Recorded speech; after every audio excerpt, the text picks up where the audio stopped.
Recorded Books presents an unabridged recording of The Story of the Treasure Seekers by Edith Nesbit, narrated by Simon Prebble. Chapter 1. The Council of Ways and Means. This is the story of the different ways we looked for treasure, and I think when you've read it, you'll see that we were not lazy about the looking. There are some things I must tell before I begin to tell about the treasure-seeking, because I have read books myself, and I know how beastly it is when a story begins, "Alas," said Hildegard with a deep sigh, "we must look our last on this ancestral home." And then someone else says something, and you don't know for pages and pages where the home is, or who Hildegard is, or anything about it. Our ancestral home is in the Lewisham Road. It's semi-detached and has a garden, not a large one. We are the Bastables. There are 6 of us, besides Father. Our mother is dead, and if you think we don't care because I don't tell you much about her, you only show that you don't understand people at all. Dora is the eldest, then Oswald, and then Dicky. Oswald won the Latin prize at his preparatory school, and Dicky is good at sums. Alice and Noel are twins, they're 10, and Horace Octavius is my youngest brother.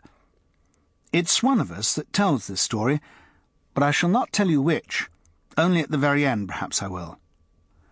While the story's going on, you may be trying to guess, only I bet you don't. It was Oswald who first thought of looking for treasure.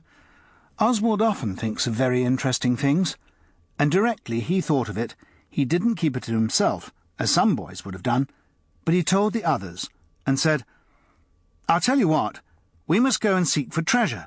It's always what you do to restore the fallen fortunes of your house." Dora said it was all very well. She often says that. She was trying to mend a large hole in one of Noel's stockings.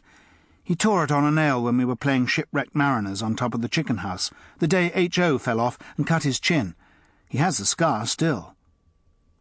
Dora is the only one of us who ever tries to mend anything. Alice tries to make things sometimes. Once she knitted a red scarf for Noel because his chest is delicate, but it was much wider at one end than the other, and he wouldn't wear it. So we used it as a pennon, and it did very well, because most of our things are black or grey since Mother died, and scarlet was a nice change. Father doesn't like you to ask for new things. That was one way we had of knowing that the fortunes of the ancient house of Bastable were really fallen. Another way was that there was no more pocket money, except a penny now and then to the little ones. And people didn't come to dinner any more, like they used to, with pretty dresses, driving up in cabs. And the carpets got holes in them, and when the legs came off things, they weren't sent to be mended. And we gave up having the gardener, except for the front garden, and not that very often. And the silver in the big oak plate chest that's lined with green baize all went away to the shop to have the dents and scratches taken out of it, and it never came back. We think Father hadn't enough money to pay the silver man for taking out the dents and scratches. The new spoons and forks were yellowy white and not so heavy as the old ones, and they never shone after the first day or two.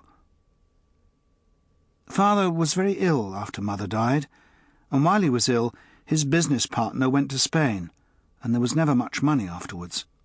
I don't know why. Then the servants left, and there was only one, a general. A great deal of your comfort and happiness depends on having a good general. The last but one was nice. She used to make jolly good currant puddings for us, and let us have the dish on the floor and pretend it was a wild boar we were killing with our forks. But the general we have now nearly always makes sago puddings, and they're the watery kind, and you can't pretend anything with them, not even islands, like you do with porridge. Then we left off going to school, and Father said we should go to a good school as soon as he could manage it. He said a holiday would do us all good. We thought he was right, but we wished he had told us he couldn't afford it, for of course we knew. Then a great many people used to come to the door with envelopes with no stamps on them, and sometimes they got very angry and said they were calling for the last time before putting it in other hands. I asked Eliza what that meant. Sample complete. Ready to continue?